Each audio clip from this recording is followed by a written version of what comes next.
Após anos de guerra e sofrendo várias baixas, a Ucrânia pela primeira vez conseguiu a sua maior vitória contra a Rússia. Num ataque furtivo, digno de um filme de Hollywood, a Ucrânia conseguiu causar um prejuízo de mais de 7 bilhões de dólares à Rússia. No entanto, mesmo que a Rússia se recuse a falar sobre o ocorrido, o presidente Vladimir Putin já declarou: ele vai responder ao ataque.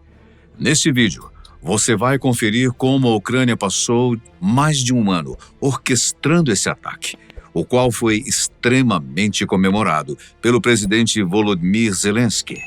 No entanto, mesmo após o ataque, a Ucrânia ainda segue tentando um acordo de paz com a Rússia, mas que, ao que tudo indica, acaba de ficar ainda mais longe de acontecer. Que bom estarmos juntos mais uma vez. Espero que esteja tudo bem com você. Conhecida como Operação Teia de Aranha, ao todo foram 18 meses de preparação minuciosa. Tudo sempre feito debaixo dos panos, é claro, sem levantar suspeitas. Tudo sempre supervisionado bem de perto pelo presidente ucraniano Zelensky, além de Vasil Maliuk, o chefe da Agência de Inteligência Doméstica da Ucrânia, conhecida como SBU. O plano que foi colocado em prática no dia 1º de junho foi um verdadeiro cavalo de Troia. Diversos caminhões de entrega adentraram na Rússia, no que tudo indicava seria apenas mais um dia como outro qualquer. Os motoristas alegaram que foram contratados por empresários para entregar cabines de madeira em vários lugares pela Rússia. Alguns dos motoristas chegaram inclusive até dizer que receberam instruções específicas sobre onde eles deviam exatamente estacionar os caminhões. No momento em que os caminhões foram estacionados ao redor da Rússia, a verdade veio à tona. O teto dos caminhões era falso e os motoristas estavam, na verdade, levando dezenas de drones ucranianos para dentro do território russo. Para essa operação, a Ucrânia desenvolveu cabines de madeira e conseguiu contrabandear para dentro da Rússia. O que os oficiais russos não faziam ideia era que o teto dessas cabines era falso, com uma abertura contendo 117 drones ucranianos, todos armados com explosivos. No momento em que os motoristas estacionaram os caminhões próximos aos alvos, o teto foi aberto por um mecanismo remoto.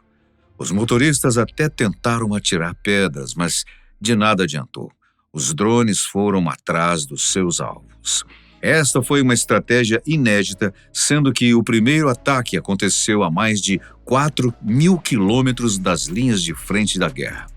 A Rússia foi pega totalmente de surpresa. E quais foram os estragos? Bem, nas palavras do presidente Zelensky, a Rússia sofreu perdas muito tangíveis e justificadamente. Conforme relatórios enviados pela Ucrânia, eles foram capazes de atingir 41 aeronaves que estavam estacionadas em diversos campos aéreos e pelo menos 13 delas foram destruídas. Dentre elas estão na lista os bombardeiros A-50, Tu-95 e Tu-22M. No passado, a Rússia havia utilizado esses bombardeiros para lançar mísseis de longo alcance contra a Ucrânia. Além disso, enquanto substituir mísseis é relativamente fácil, substituir aeronaves não. Por não produzir esse tipo de bombardeiro em seu território e devido às diversas sanções internacionais que vem sofrendo desde o início da guerra, é estimado que a Rússia não tenha condições de repor essas perdas. Os ataques causaram um prejuízo de mais de 7 bilhões de dólares aos cofres russos. O ataque ucraniano não se limitou apenas às aeronaves. Eles também derrubaram 2 pontes na Rússia, sendo responsáveis pela morte de 7 pessoas e mais de 60 feridos. A Rússia considerou os ataques como atos terroristas, mas resolveu não se pronunciar muito sobre o ocorrido. Programas de TV russa apenas citaram declarações das autoridades regionais sobre os ataques. Mas na manhã seguinte, qualquer menção ao assunto já havia desaparecido dos noticiários. Já nos blogs russos, eles tentaram ironizar ao máximo o ocorrido, dizendo que os danos foram mínimos e que a Ucrânia não tinha por que comemorar.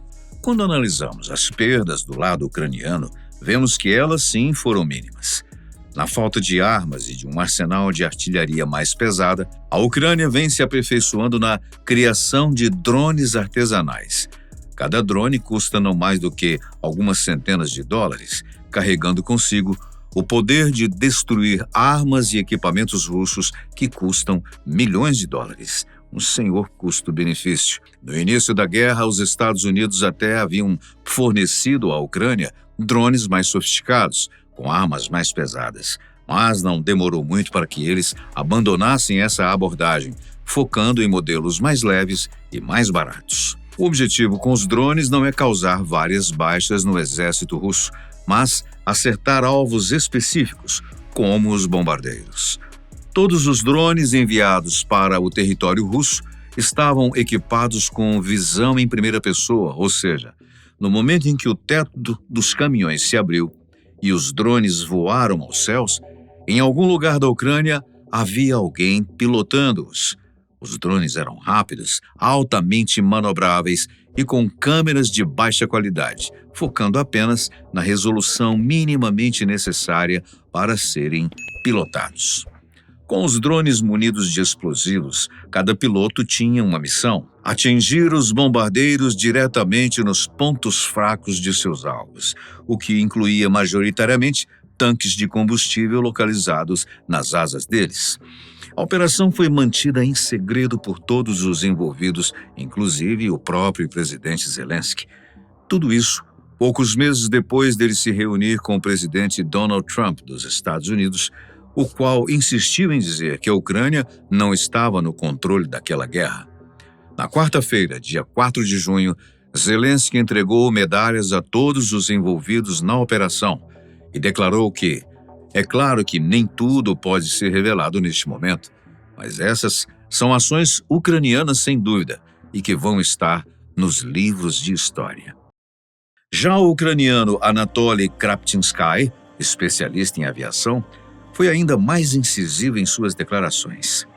Em suas palavras, do ponto de vista militar, este é um momento de virada na guerra, porque desferimos um golpe significativo na imagem da Rússia e nas capacidades da Federação Russa.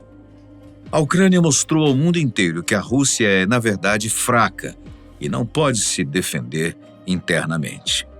Apesar das declarações e até mesmo das estimativas sobre o prejuízo russo, na verdade é impossível sabermos com certeza quais foram os reais danos.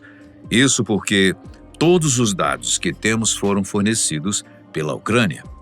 Os supostos 7 bilhões de prejuízo e os 13 bombardeiros destruídos são dados fornecidos pela Ucrânia, sendo que a Rússia se recusa a comentar sobre o ocorrido. A falta de comentários da Rússia torna difícil saber qual foi o seu real prejuízo, ao mesmo tempo em que, por não negarem o que a Ucrânia diz, isso já mostra, em algum nível, que eles foram prejudicados com o cavalo de Troia ucraniano, ainda que não tenhamos em mãos os números exatos.